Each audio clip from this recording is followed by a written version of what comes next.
In this film, the term Comprehensive Sexuality Education, or CSE, does not refer to sex education programs in general, but rather to a specific form of graphic sexuality education.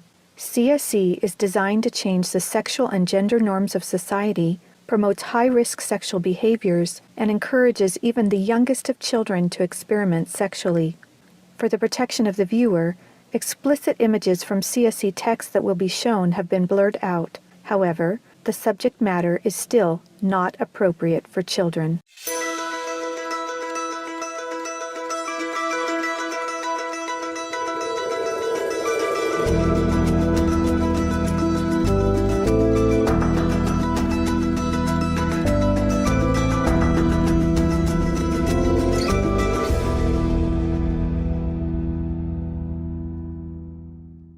This is definitely an attack on healthy family life. It will affect your economy. It will affect your child rearing. It will affect your education system. This has horrified a lot of people in South Africa. And the tool that is being used, the weapons that are being used, is comprehensive sexuality education. As president of the American College of Pediatricians, I am deeply concerned about comprehensive sexuality education for 4 reasons. First, it sexualizes children.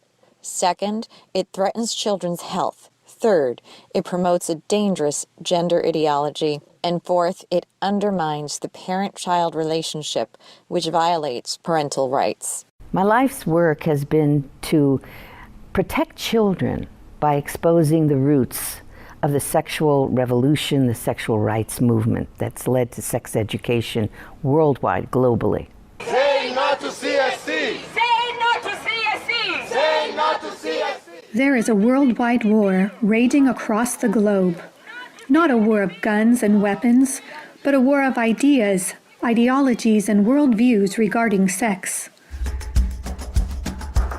This is just part of the lesson plan for what's called Making a Difference curriculum, and it is in Oregon schools and probably schools around the nation. This is instructions for the teacher in the classroom to ask her or his students, how do people express their sexual feelings? What is abstinence? And here are some answers that they try to elicit from the children. Oral sex, masturbation, anal sex, massage, holding hands, touching each other's genitals, saying, I like you. And what they're doing is equating all these things. Saying, I like you is equal to anal sex. Planned Parenthood is coming into classrooms of students who are 13 and 14 years old. They're giving them handouts, negotiating sexual encounters with other students. For example, there are statements like this: do you want to go back to my room? Do you want to get busy? Can I take your shirt off? It makes me hot when you touch me. Here, can you do that? Is it okay if I take my pants off? This is outrageous. This should not be taught in the classroom. We are state legislators from Minnesota, and we are pushing hard against the agenda to sexualize our children.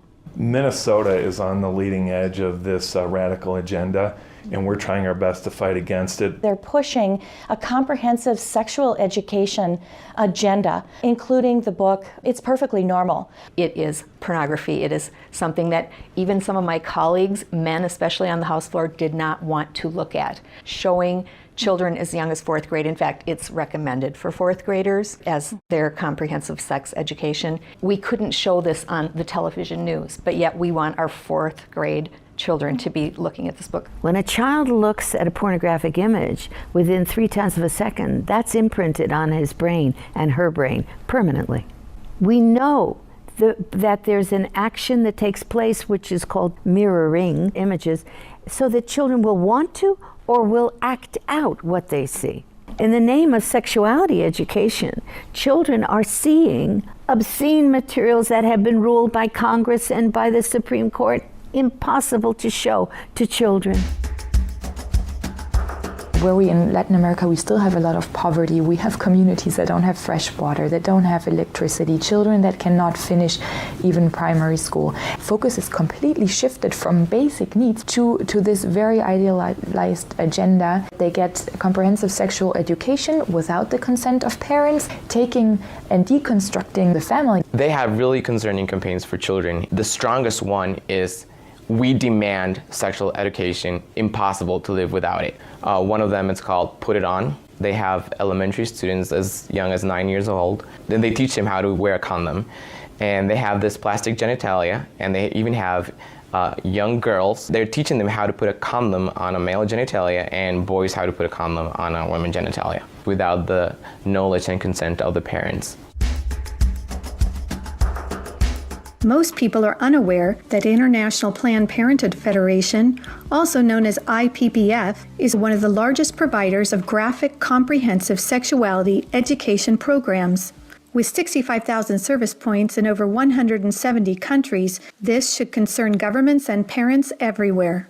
My brother Luigi and I had an opportunity to go to the United Nations and give a speech on the UN floor. First, my brother explained about how we became orphans when both of our parents died of AIDS. I told them how Planned Parenthood was passing out a booklet for HIV-positive youth at the United Nations called Healthy, Happy, and Hot. This is for the kids who have AIDS. The booklet says its purpose, and I quote, "To support your sexual pleasure." It tells youth they can have sex in different ways. It teaches about sexual pleasure through masturbation, with same-sex partners, and even if you are drunk. One of the most disturbing things I think that I've ever seen as a physician, this pamphlet called Healthy, Happy, and Hot, put out by International Planned Parenthood Federation, tells young people, and you have the right not to disclose your HIV status to a sexual partner if you're not comfortable.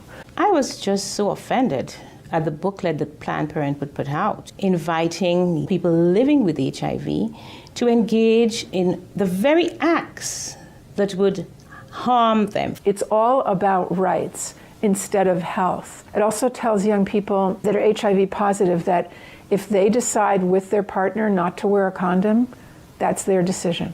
It's just this kind of information. It's so unbelievable to me as a physician. This kind of message was a death sentence to not only both of my parents, but also my brother Rogerio. I couldn't understand how a pro-abortion or abortion service provider in the United States of America was in South Africa and promoting the homosexual lifestyle. Here we're trying to protect young people from getting HIV/AIDS, and we're promoting a lifestyle that is very high risk. In Guatemala, an affiliate of Planned Parenthood is huge. They have more than 2,600 service points, 27 permanent clinics, and 5 mobile units. Planned Parenthood became very active in the 90s in Russia after the collapse of Soviet Union. They would provide textbooks for the Russian Ministry of Education and penetrate the official educational networks. Some of those textbooks were really bad and tried really to sexualize children. The Swedish Planned Parenthood presented a film of about 30 minutes, an animated film which is addressed to young people of 13 to 14 years old. It is called Sex on the Map. In this film, the young people are taught that anything is okay as long as you agree and it feels right for you.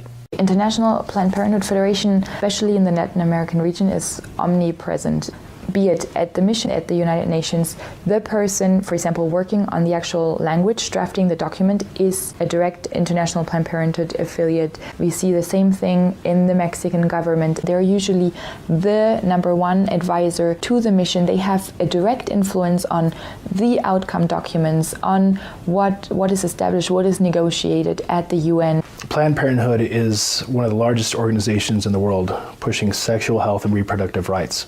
What what they mean by that is not so much about reproducing. It's not about health care for babies, for mothers who want to have babies. It's trying to prevent the birth of babies. Many of the key players that are advisors to the representatives of various countries, they're actually directly linked to International Planned Parenthood Federation. It's really striking how International Planned Parenthood Federation plays such a big role, and what we just can't put our finger on is how that happened. Margaret Sanger, the founder of Planned Parenthood Federation, she was part of the eugenics movement that she referred to black people as the weeds of society. She believed in this ideology that the weak people in society should be weeded out. They masquerade themselves as an agency here to help Africa plan its population. What they're trying to do is to suppress the African population. They do it through education, making sure that whatever reproductive health care is wanted is in the direction of not having children. The It's All One curriculum, also promoted by International Planned Parenthood, reveals the multiple manipulative tactics used to indoctrinate and sexualize children through CSE.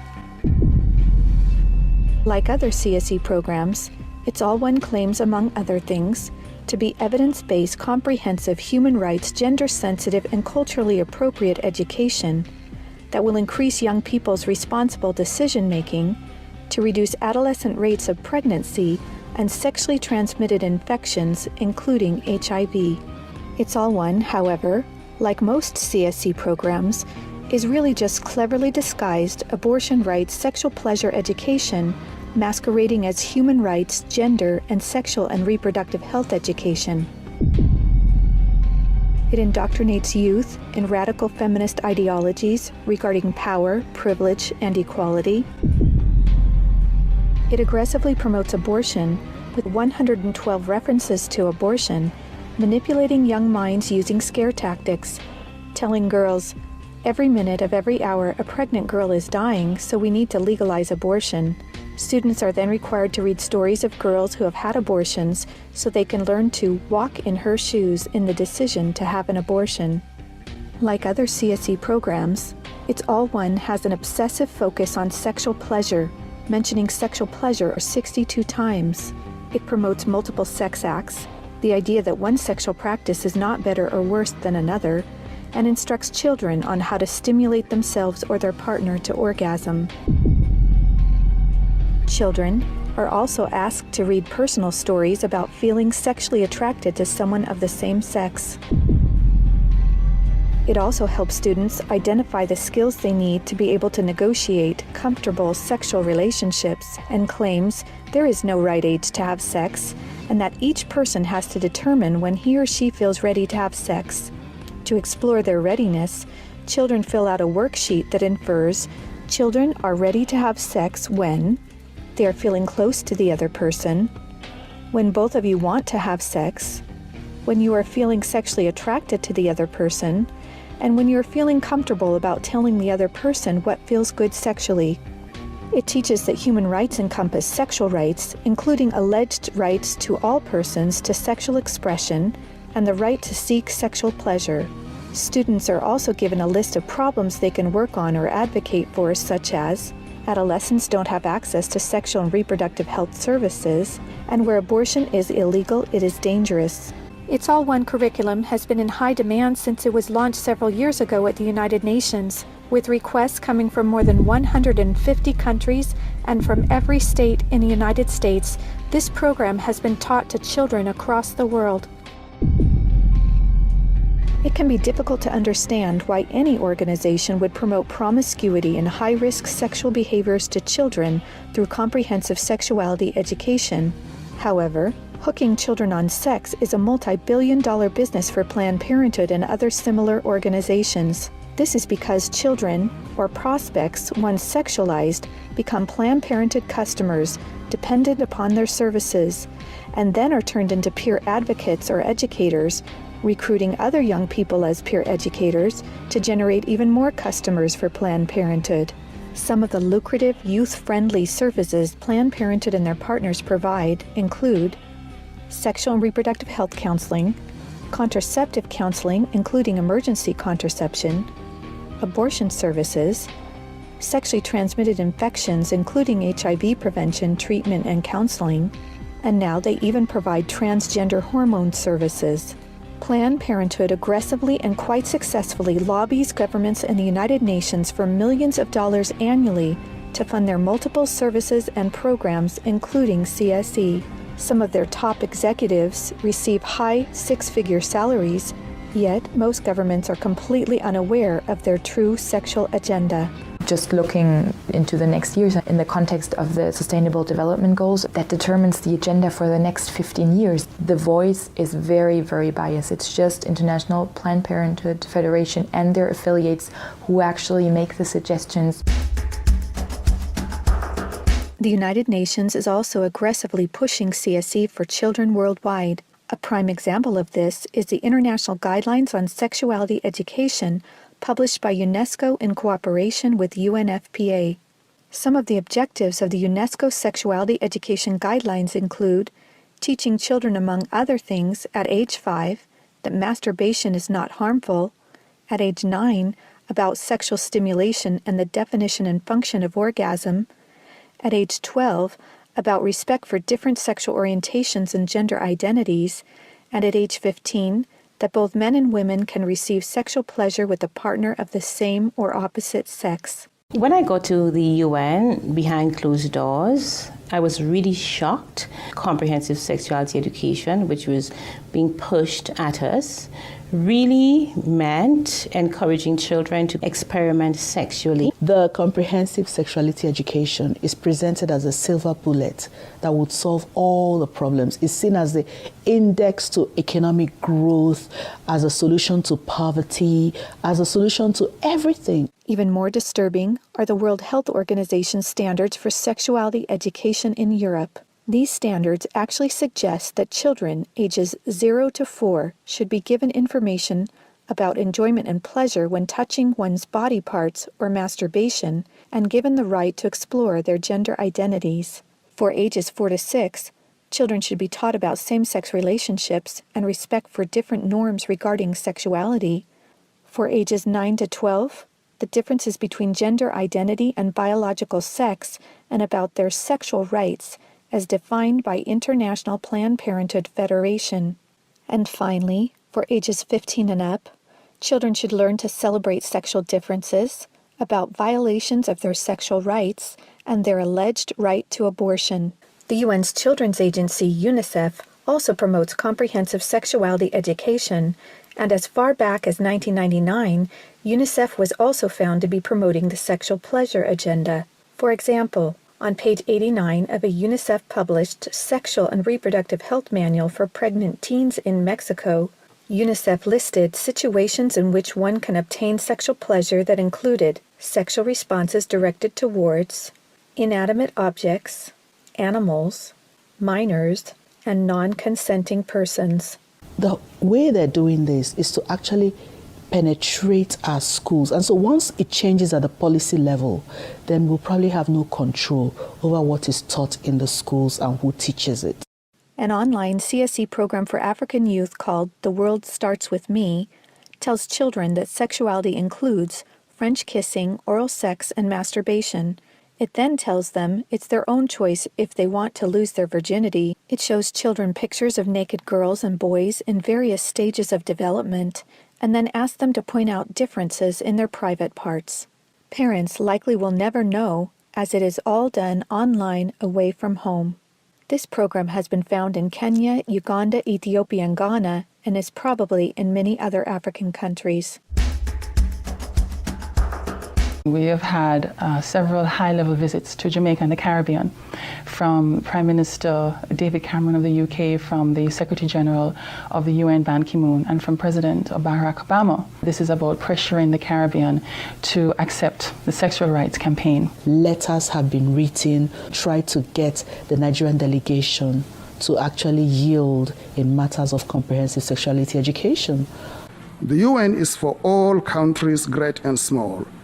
As such, it should not be used as a platform to advocate tendencies, ideologies, or ways of life that are at variance with its core principles and mandates. Many times we're cornered, by other delegations seeking to impose a radical sexual agenda.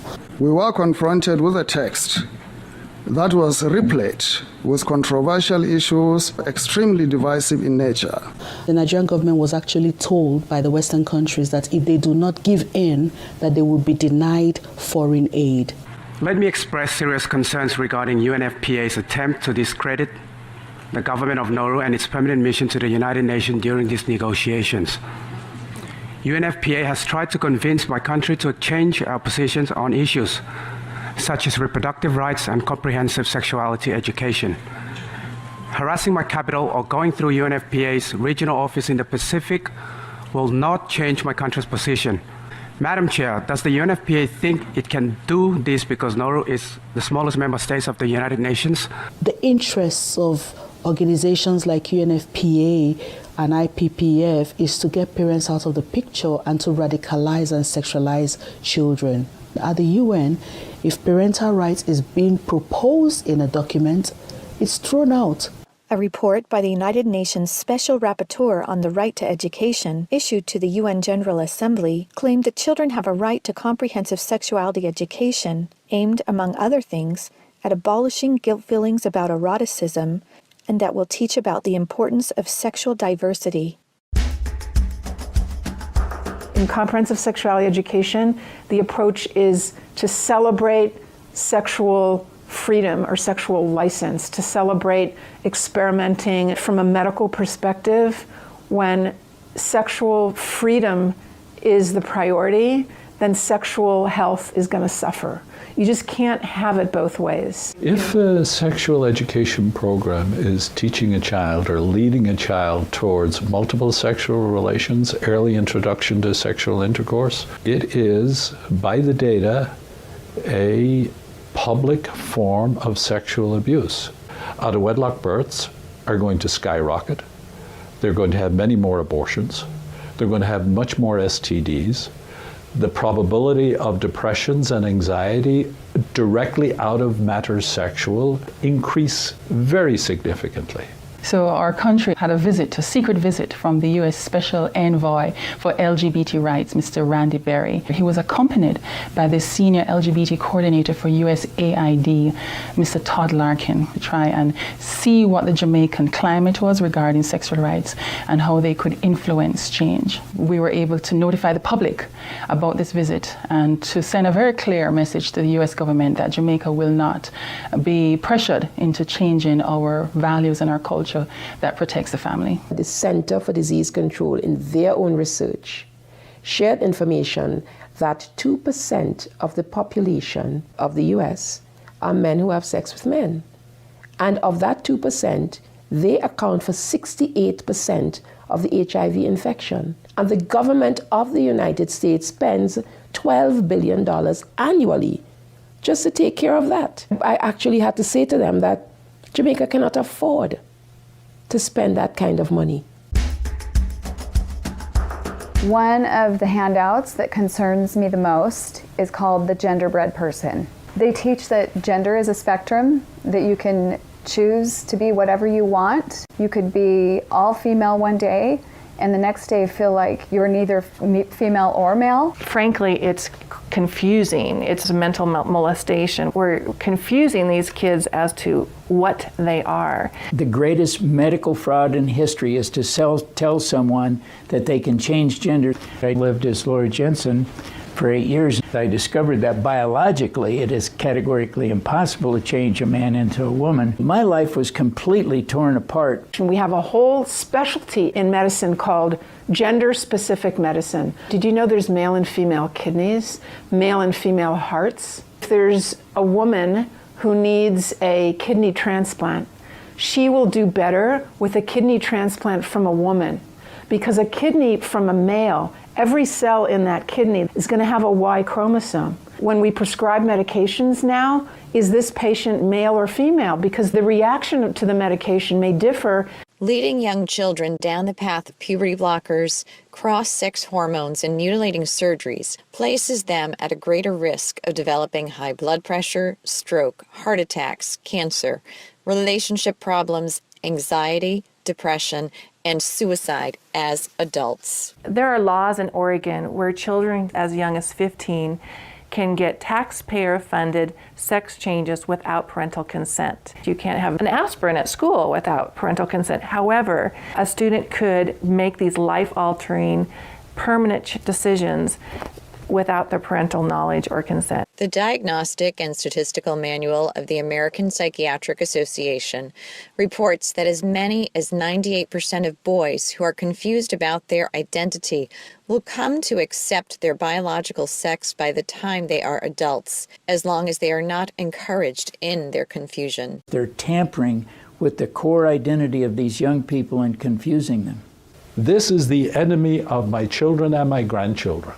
And it's digging down into the core of being male and female, of our identity as persons, of our family life, of our children. The Minnesota State High School League created policy in sports which broke down the barriers of what gender identity actually is. They are no longer allowed to tell students you can or you cannot use a particular bathroom. The girls in the school that would actually try sometimes to go into the bathrooms just to get away from a boy, but now that's no longer possible because these boys can follow them right in. Comprehensive sexuality education programs are disguised under many names. They may be called comprehensive sex or sexual education, education on human sexuality, reproductive health education, information on sexual and reproductive health, family life education, teen pregnancy prevention, rape prevention, anti-bullying programs, HIV/AIDS prevention, and sometimes even abstinence or abstinence plus education. CSE programs usually falsely claim to be age-appropriate, evidence-based, healthy sexuality education that will prevent teen pregnancy, sexual abuse, STDs, and HIV. This is to help people, young people, avoid the dangers of HIV/AIDS in South Africa. And they were telling them how they could have non-penetrative sex, oral sex, experimenting. So how is this helping people to avoid HIV/AIDS? This pamphlet, or zine as they call it, is called Dry Humping Saves Lives. This means abstinence. So they suggest that children masturbate or masturbate in front of a mirror or in front of one another. Anal sex, oral sex, grinding, sleeping together, caressing, sexting. They suggest sexting, which would be getting your groove on, fluid-free, and again, this is abstinence to them, so they're actually encouraging sexual experience for children and calling it abstinence. Sexual rights, sexual education movements began with Dr. Alfred C. Kinsey. He was a professor at Indiana University. His book, Sexual Behavior in the Human Male, purported to say that everyone in the world was engaged in massive sexual promiscuity, that it was a global pattern of sexual behavior. Kinsey claimed that the research published in his book proved that children are sexual from birth, that children could engage in sex with no downside, no problem at all. Kinsey actually had pedophiles measure with a stopwatch how many children could achieve what he called orgasms within a 24-hour period. In his book, Kinsey defines orgasm for these children as fainting, as having convulsions, as screaming, as fighting to get away from the partner, what he called the partner. Kinsey documented the sexual abuse of children. Table 34 documents the sexual abuse by pedophiles of children from 5 months of age to 13 years, 317 children in that one table alone.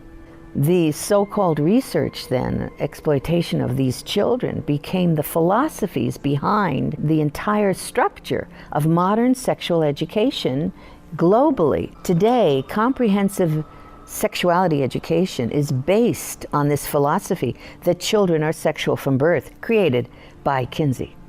3 main organizations that promote Kinsey's harmful sexual philosophies are the Kinsey Institute, Planned Parenthood, and the Sexuality Information and Education Council of the United States, also known as SIECUS. In fact, Mary Calderon, the main founder of SIECUS, was the former medical director for Planned Parenthood, and a former Kinsey Institute director, Wardell Pomeroy, was also a founding board member of SIECUS.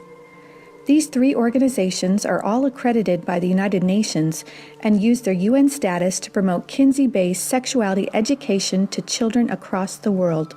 Say no to CSC! Say no to CSC! Say no to CSC! Say no to CSC! We have tried to stop it. We have tried to break the consensus and ensure that comprehensive sexuality education has no place in the United Nations agreed language. We've got to stop it. We've got to use everything at our disposal. We have to stand together to stop this attack against our children. The material was exposed by one individual, and the entire nation got wind, and as a result of it, it had to be withdrawn. Every well-thinking adult must be vigilant and must stand as a gatekeeper to our children's development. Band together and find ways to stop it from entering your country. We are trying to stop Planned Parenthood in Guatemala, and they have all this funding and this organization, but we know that if we stand together, we can do something for the family, for the children, for the future of the world. We're in a battle. If this has not come to your state in a full way, I can tell you it's come to Minnesota, and we deal with it every single day. As elected officials, if we can't rise and stand up and speak out on behalf of our children, our innocent children, what are we even doing? What are we even doing here? We stopped the Kinsey Sexuality Education Program in Croatia. I went to Croatia. I held up the Kinsey books in Parliament. I described to them the basis of the Kinsey books and held up the Children of Table 34. And the Constitutional Court banned that sex education program. The American College of Pediatricians wants policymakers to understand this. When considering a sexuality education policy, be certain you specify that it be a sexual risk avoidance program. You must reject comprehensive sexuality education. We want to teach children to avoid all the risks, 100% of the risks, by avoiding early sexual behavior. These people, whoever they are, who want to make the sexual only about the pleasure, are working to destroy everything we are building. We resist it, even with our lives, because that's what life is all about. It is time for parents to say, no, my family is mine. My wife is mine. I am hers. Our children are ours. They don't belong to the state. And people of different faiths can easily band together on this. I may be a devout Muslim. I understand this. I'm a devout Mormon. I understand this. I'm a devout Roman Catholic. I'm a devout evangelical. On this parental issue, we are all together. Just understand, it's happening on our watch. If we don't do something about it, it is all of us that carry that guilt. Men have to rise up, defend their family. On matters sexual, the fathers have got to stand up. Say that you have no place talking sexuality to my children. We must let the world know the roots of this radical, destructive Kinseyan sexuality education. That is the only way we will be able to stop the corruption, the destruction of the world's children. Family Watch International invites good people from all around the world to join us in this worldwide battle to protect the health and innocence of children.